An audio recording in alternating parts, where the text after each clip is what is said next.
Análisis del poema La Madre de Gioconda Belli, por Paz Correix y Victoria Sodán. Tema. Este poema trata de cómo una revolución afecta a la maternidad de una mujer que quiere justicia. Este poema recurre a una relación con la naturaleza a través del verso Frutos de su carne. La temática planteada es un planteo general, ya que no hay ningún verso que la relacione con un lugar determinado.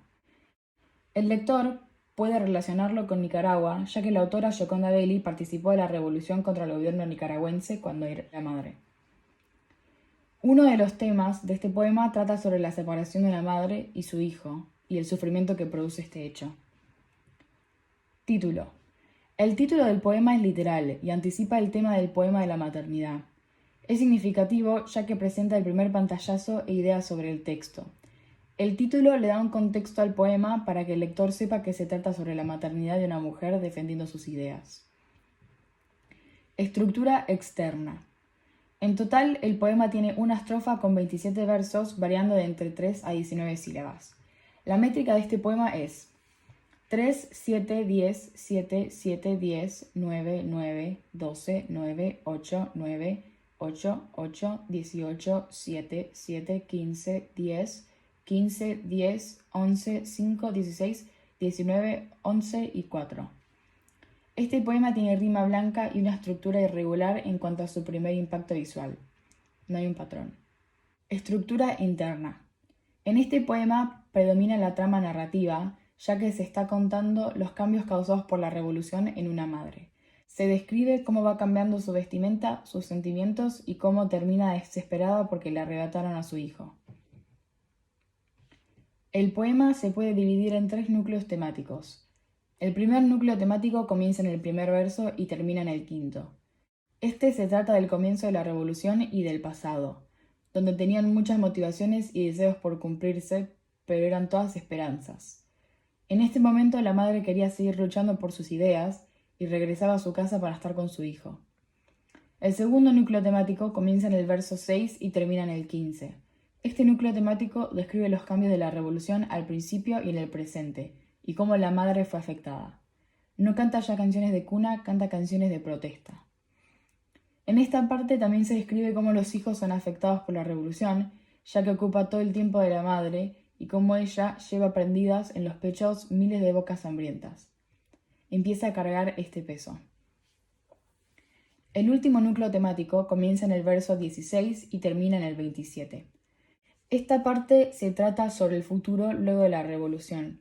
Comienza con el renacimiento de la mujer, un nuevo comienzo para ella. Sigue con el fruto que ella plantó en el mundo, pero el grito de su carne, que refiere al grito del hijo, se perdió en la revolución. Esta tercera parte se trata de cómo va a ser la vida de esta mujer sin su hijo. Se puede observar cómo va cambiando el tono y los sentimientos a medida que pasa el poema. Empieza el poema con el primer núcleo temático en el pasado con pasión, en el segundo núcleo temático en el presente con compromiso y finaliza pensando en el futuro con arrepentimiento. El poema hace referencia a un hijo al decir fruto de su carne.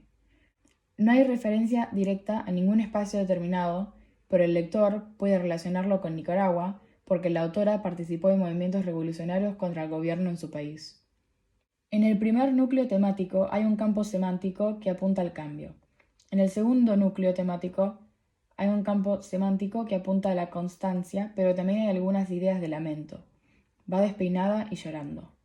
En el tercer núcleo temático el campo semántico es de remordimiento y le arranca hasta sus propios hijos de los brazos. Recursos expresivos o de estilo. Léxico. En este poema predominan los sustantivos comunes, aparecen enumerados y repiten la misma idea. Por ejemplo, al principio siempre sobre el cambio. La falda se ha convertido en pantalón, los zapatos en botas. Los adjetivos abundan en este poema y son originales. Por ejemplo, niños rotos. Los verbos son abundantes y están en tercera persona. El tiempo verbal cambia a medida que el poema avanza. Al principio los verbos están todos en pasado, se ha cambiado. Y a medida que avanza el poema empiezan a haber más verbos en presente, va despeinada, y finaliza utilizando los verbos en presente. La autora utiliza distintos tiempos verbales para que el lector siga el avance del tiempo y de la revolución, para que el lector sienta que la revolución duró más tiempo y sigue afectando a las madres que participaron. Fónicos. En este poema abundan las repeticiones de palabras y sonidos. Por ejemplo, en los versos 6 y 7, no canta ya canciones de cuna, canta canciones de protesta. En esta cita se puede ver una repetición de las palabras canta y canciones. La escritora utiliza este recurso para llamar la atención del lector hacia el propósito de estas palabras. El canto y las canciones son una forma de comunicación y una forma de expresarse.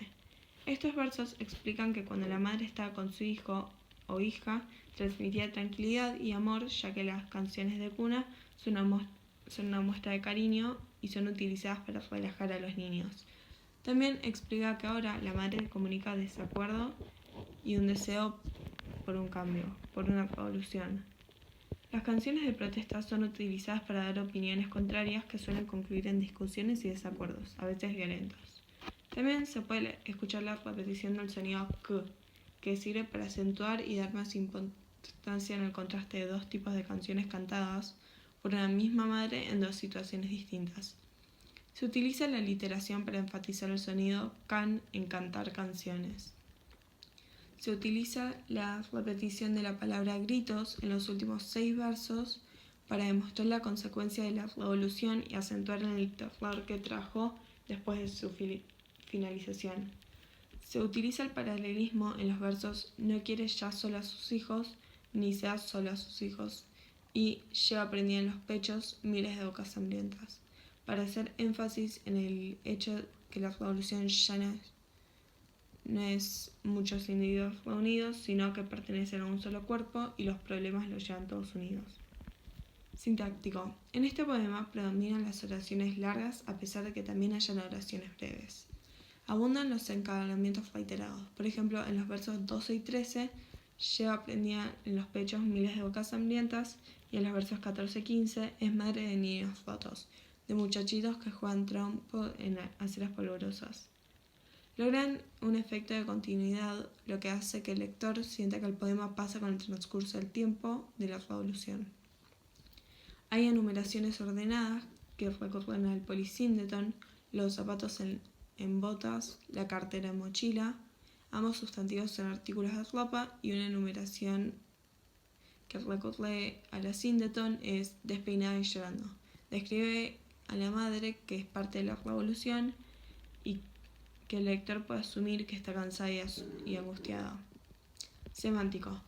En este poema, Gioconda Belli utiliza abundantes imágenes. Entre ellas predominan las imágenes visuales como la falda se ha convertido en pantalón, los zapatos en botas, la cartera en mochila, despeinada y llorando, y muchachitos que juegan trompa en aceras polvorosas, para formar una sinestesia.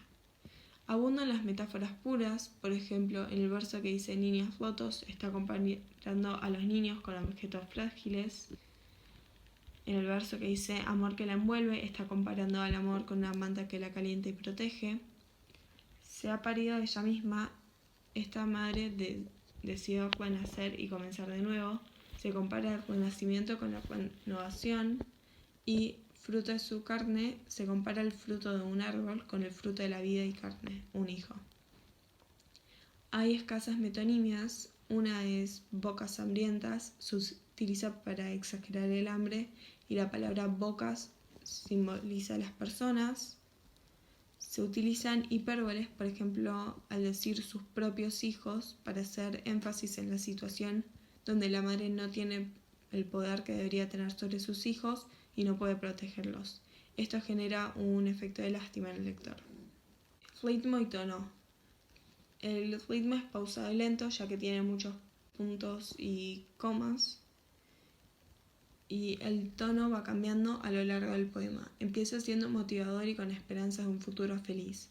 Sigue introduciendo un tono de lamento, y al final del poema el tono es de desesperación y remordimiento.